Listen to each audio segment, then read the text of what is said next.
জুলাইয়ের গণ অভ্যুত্থান আমাদের মনে করিয়ে দেয়, নারী ছাড়া কোনো মুক্তির সংগ্রাম পূর্ণ হয় না। তাদের সাহস, নেতৃত্ব এবং আত্মত্যাগ আজও আমাদের অনুপ্রেরণা যোগায় ভবিষ্যতের প্রতিটি অন্যায়ের বিরুদ্ধে দাঁড়াতে।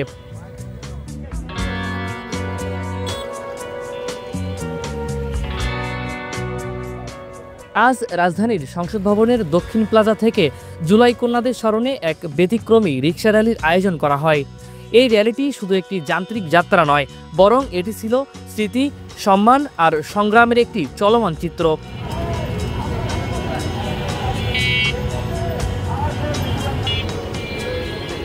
জুলাই অভ্যুত্থানের তীব্র উত্তেজনায় ভরা দিনগুলোতে যখন রাস্তায় নামা মানেই ছিল ঝুঁকি, তখন রিকশা চালকরা জীবন বাজি রেখে আন্দোলনকারীদের এক জায়গা থেকে আরেক জায়গায় পৌঁছে দিয়েছেন। অনেক সময় আহত ছাত্রদের নিরাপদ স্থানে পৌঁছে দিয়েছেন বিনা ভাড়ায়। কখনো খাবার বা ঔষধ নিয়ে ছুটে গেছেন মিছিলে থাকা শিক্ষার্থীদের কাছে। ছাত্ররা আমরা ফিল্ডে নামছি, ছাত্ররা আন্দোলন করছি, ইটা খাইছি, গুলি খাইছে, আমাদের বন্ধু বান্ধব গুলি খাইছে, এখনো আছে। এটা আমরা কিছু পাই না, ছিটা গুলি লাগছে। শটগানের ফিলিংও বাই করছি শিকদার মেডিকেলের টিকা।